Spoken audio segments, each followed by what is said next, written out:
चलिए बच्चों चलिए बच्चों आज हम 1.3 के क्वेश्चन नंबर 3 को सॉल्व करेंगे। इसमें जो गिवन है वो आप पहले पढ़ लो। एक्सप्रेस द फॉलोइंग, इसमें बोला क्या जा रहा है वो देखिए। Express the following in the form P by Q where P and Q are integer. ठीक है, बोला जा रहा कि जो यहाँ पे आपको नीचे दिए गए हैं क्वेश्चन, इनको पी वाई क्यू के फॉर्म में रिप्रेजेंट करिए। और ये जो क्वेश्चन का सोल्यूशन अकॉर्डिंग टू एग्जांपल है, हाँ, इस चीज़ को नोट आउट करना। अब प्लस एक चीज़ और याद रखना, ये वही कैंडिडेट वही व्यक्ति इनको सॉल्व कर सकते हैं जिनसे क्या है जोड़ घटाना गुणा भाग तो अच्छे से बनता हो। वही जैसे अब मान लो कि 25 लिखा है, अब 25 को कितने फॉर्म में डिवाइड कर सकते हैं, 20 + 5 कर सकते हैं। ठीक है, 22 + 3 भी कर सकते हैं तो 25 हो जाएगा। ठीक ना, 25 रुपये है तो 25 रुपये को कैसे कैसे तोड़ सकते हैं, तो तोड़ना आना चाहिए आपको तो जल्दी कर पाओगे। ठीक है ना, अब जैसे 6.5 लिखा, 6.5 का मतलब क्या है, 6 रुपये 50 पैसे। ठीक है ना, तो इसको हम ऐसे भी लिख सकते हैं 6 रुपये और 0.5 पैसे। तो कहने का मतलब जिन कैंडिडेटों से जोड़ घटाना गुणा भाग नहीं बनता तो इन क्वेश्चनों को ना सॉल्व करें। ठीक है ना, तो उनको क्या करना है, पहले तो कैलकुलेशन सीखना है और पॉइंट का ऐड सब्ट्रैक्शन ये सारी चीज़ें तो नोट आउट करके ही रखना है। ठीक है ना, तो इतना याद रखना है कि पॉइंट के बाद जितनी वैल्यू रहती है उसको पैसे बोलते हैं। ठीक है ना, तो ये 4.5 लिखा है तो हम इसको कैसे तोड़ सकते हैं, पहला तोड़ना हुआ 4 रुपीज़ और 0.5 पैसे।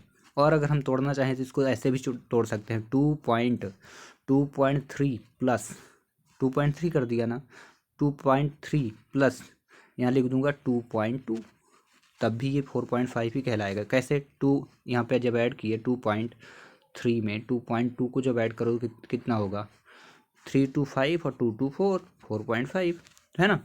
तो कहने का मतलब एडिशन ऑफ कहा जाए सब्ट्रैक्शन, मल्टीप्लिकेशन, डिवीज़न, पॉइंट का हर एक प्रकार से आना चाहिए। नहीं, यानी कहा जाए कि दशमलव को जोड़ घटाना गुणा भाग, शुद्ध हिंदी में समझ लें कि दशमलव को जोड़ घटाना गुणा भाग जानना पड़ेगा ही पड़ेगा, तभी क्वेश्चन सॉल्व कर पाएंगे। चलिए तो 1 बाई 1 क्वेश्चन करते हैं। क्वेश्चन नंबर पहला, यहाँ क्या लिखा है 0.6 बार, तो हमने लेट लिया x = 0.6। अब क्योंकि बार लिखा है ये विनकुलम कहलाता है, जो भी लगा है ना इसको विनकुलम बोलते हैं। विनकुलम का मतलब होता है किसी नंबर का बार बार रिपीटर, लाइन ब्रैकेट भी बोलते हैं इसको, है ना।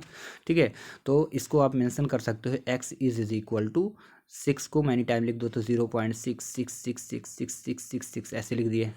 ठीक है, ऐसे। ठीक है, अभी रुक जाओ, इसको थोड़ा मैं जूम कर लूँ। इसके बाद क्या है, ऑन डिजिट 6 रिपीटिंग, मैं यहाँ लिख दिया हूँ 6 क्या है बार बार आ रहा है। ठीक है, और यहाँ पे देखोगे तो 6 बस पे नंबर पे विनकुलम लगा है, एक डिजिट पे विनकुलम लगा है, इसीलिए जब एक डिजिट पे विनकुलम होगा लाइन ब्रैकेट होगा तो 10 का गुणा, जब 2 पे होगा तो 100 का गुणा, 3 पे अगर बार लगा है तो 1000 का गुणा, ऐसे करना है। ठीक ना, यहाँ 0.6 की बात करें तो सिर्फ एक नंबर पे लगा है। अगर यहाँ ऐसे लिखा होता 26 लिखा होता, ऊपर ऐसे विनकुलम लगा तो दो अंक पे लाइन ब्रैकेट है तो फिर 100 का गुणा कर दे, तो ऐसा कुछ है नहीं। 6 पे लगा है एक नंबर पे, तो आप लिखेंगे ऑन डिजिट 6 इज रिपीटिंग, 6 बार बार आ रहा है तो we multiplied both on both side 6। ठीक है ना, दोनों तरफ 6 का इंटू कर देना है। ठीक है, जब आप 6 का इंटू करेंगे तो देखिए, आप पहले आप अच्छे से देखो, ये लिखा था 0.6 बार लिखा है, या आप इसी को क्या लिख सकते हो, x = 0.666 मैनी टाइम्स, ऐसे ऐसे लिख सकते हो। बार मतलब बार बार आना, ठीक ना, ऐसे लिखा था। जब आप 10 का मल्टीप्लाई करोगे, 10 का मल्टीप्लाई 10x = हुआ तो 10 में कितने जीरो, एक जीरो, तो ये पॉइंट जो है, ये वाला पॉइंट जो है ना खिसक के आगे जाएगा तो ये कहलाएगा 6.666 ऐसे कहलाया। इतना आगे समझ में, ठीक ना, इतना तो आपको जानकारी होनी ही होनी चाहिए। ठीक ना, अगर ये शुद्ध नहीं समझ में आता पॉइंट क्यों ऐसा खिसकता है तो आप ऐसे कैलकुलेट भी कर सकते हो। जैसे लिखा है 22 लिखा है, ठीक है, अब 22 में जब 10 का आप गुणा करोगे तो कितना आएगा भाई, 220 आएगा। ठीक है, 22 में मान लो पॉइंट एक अंक बाद दशमलव था, तो जब 220 हुआ तो पॉइंट खिसक गया ना पीछे साइड। ठीक है ना, मतलब पहले 2.2 था, 2.2 था, तो जब आपने 10 का इंटू किया तो 20.0 हुआ ना, तो ऐसे ही पॉइंट खिसक गया। जब 10 का इंटू किए तो पॉइंट कहाँ खिसक गया, थोड़ा आगे।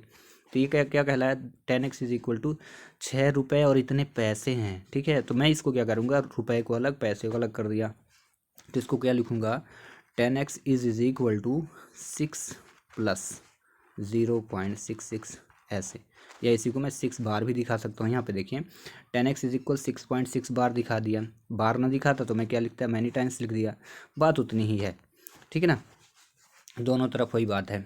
ठीक है ना, तो यहाँ क्या था 6, ये अगर किसी को समझ में नहीं आता 6 कहाँ से आया तो ध्यान रखना क्या लिखा था, 10x = 6.666। ठीक है, अब क्या करेंगे, इसको तोड़ दिए तो 10x इज इक्वल टू 6 रुपये और 0.66 पैसे हो गए, ठीक है, ऐसे ऐसे बाय डैश।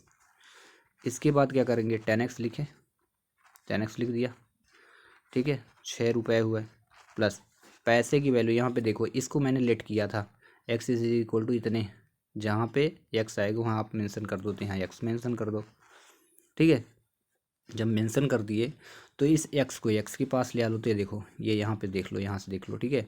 x को जैसे इधर आया तो 10x माइनस एक्स 9x हुआ और 6, तो x की वैल्यू चाहिए तो 6/9 हुआ, तो 2/3, क्योंकि दोनों क्रॉस हो गए 3 से, 3 2 जा 3 3 जा, और इस प्रकार ये क्वेश्चन हुआ सॉल्व, ठीक है। इसी प्रकार हर एक क्वेश्चन को किया जा सकता है, ठीक है ना।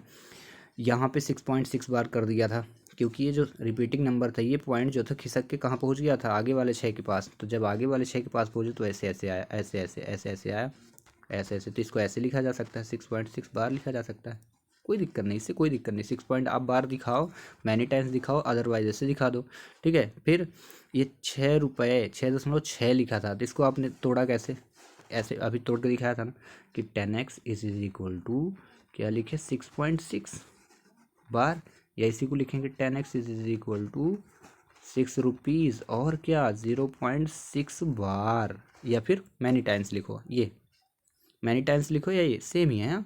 तो यहाँ इसकी जगह क्या लिखोगे x, तो 10x इज इक्वल क्या होगा 6 प्लस एक्स, क्योंकि 0.6 bar is equal to x, ये हमने लेट किया है, माना है।